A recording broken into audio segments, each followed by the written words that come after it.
Hello, good day. Today we're going to have another lesson, and today we are going to analyze a visual text.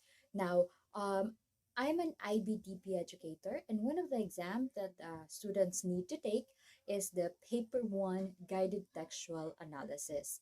So today, that is going to be our goal to prepare the students to do guided textual analysis. Now, um, in terms of the framework of analysis, we will be using OPVL analysis. Now, what is the text that we are going to analyze? This is the text that we're going to analyze. All right, now, bear in mind that when students take the exams, they literally don't have enough time to actually um, extrapolate and research about the text. So what we're going to do is we will literally just analyze it based on what we can see. All right. Um, we will use the OPVL analysis, and once again, that's origin, purpose, value, and limitation. Now, let's take a look at the origin. All right.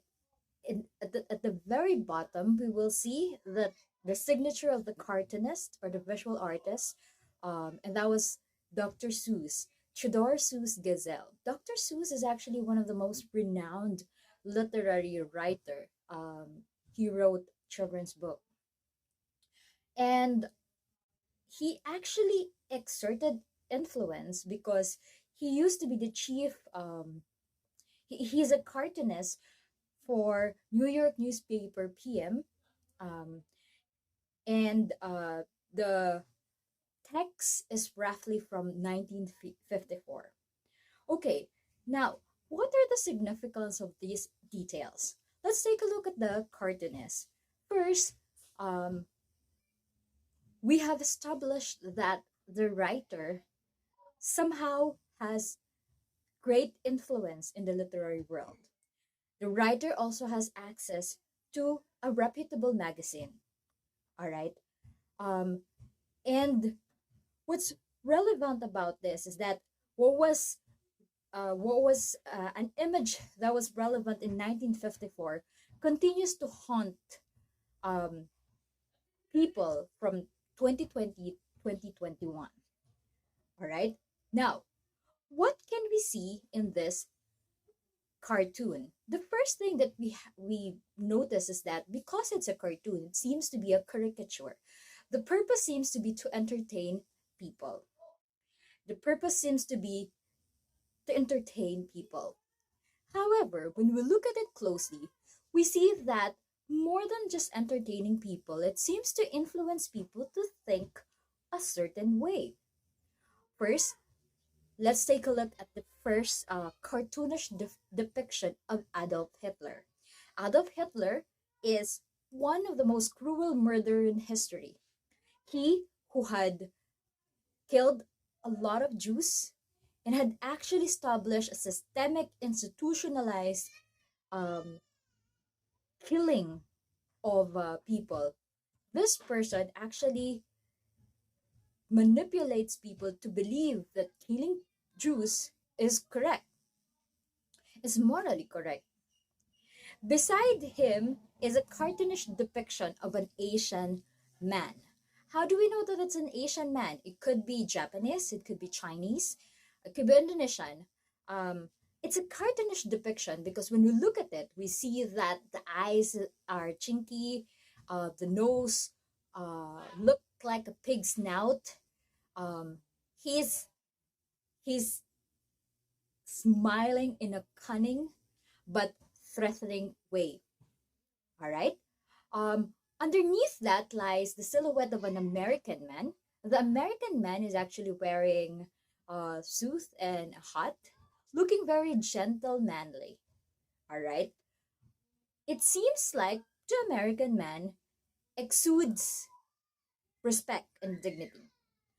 And superimposed upon these images are the words, "What have you done today to help save your country from them?" Now, we do know that this is a magazine that targets Americans. So the youth there seems to appeal directly to Americans. Now, what have you done today to help save your country from them is such a loaded statement because it separates you, the Americans, and the them that seems to represent Adolf Hitler and the Asian man. The them there seems to be not only cartoonish, but depicted in an evil way. They, to a certain extent, are demonized. Now, what is the value, all right, of understanding the biases in this image? It seems like this image has a dehumanized depiction of Asian men. A dehumanized depiction allows people to think that Asian people are lower, they are inferior. Not only are they cruel, but they are inferior to people. Not only are they inferior, but they're a threat that needs to be terminated. Remember that the line says, "What have you done today to help save your country from them?" The dehumanized depiction demonizes Asian people. Second, when we label Asians as on the same level as Adolf Hitler, we seem to allude to the same level of cruelty. Therefore, this cartoon seems to normalize division and hate between races. Why do we need to look at the biases of these kinds of texts? It is very important for us to look at the biases because we need to question this kind of text, right? We need to actively fight against racism, especially right now in 2021, when there is a spike in the violence against Asian people, particularly in America. When we look at the limitation, we realize that um, pointing out and questioning these kinds of texts is one way of fighting racism. However, as we have noticed, Dr. Seuss has gone on to become a literary, uh, a world-renowned literary writer. And so therefore, even though he seems to be racist, he did, he was rewarded by the society. So we can say that we can actually see that racism might have been too systemic. So questioning these types of texts is one way of fighting against racism, but we have to remember that racism is systemic. And so, apart from doing this, we have to do other things to fight against racism. The second thing is, excuse me, because people have been exposed to this kinds of text that normalizes hatred and division. There seems to be people who are uh, who will continue to rationalize their hatred, who will continue to threaten and kill people. And so, what must we do? We must continue to question these types of things.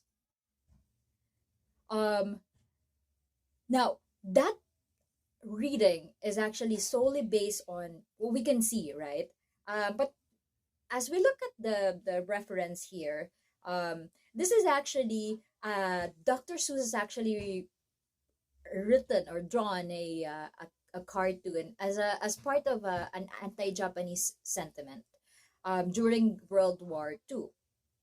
Now, if we place it within its social context, we realize that Dr. Seuss might have a plausible reason for drawing Asian men in such a cartoonish and caricature way. Um, During his context, he is valid to a certain extent.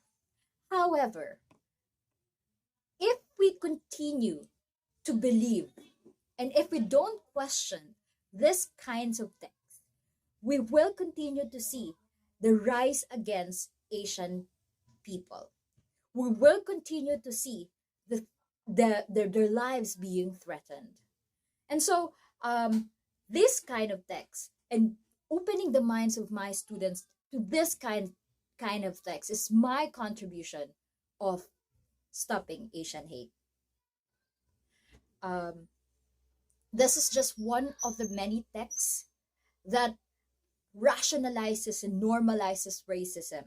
And so our goal is to continue to look for those kind of texts and to reject the ideals of those texts and to question them. All right. So, in this video lesson, we have analyzed a visual text. And again, the framework of analysis that we use is OPVL analysis. I hope that has helped you. My name is Herbal Santiago. I'm a writer, I'm an educator, I'm an Asian, and I want to help my students become better people by stopping racism, right? If you want to read some of the writings that I've written and the model essays I've created for my students, you can check out herbalsantiago.wordpress.com. That is it for today. Thank you for being here. Have a good day. Bye.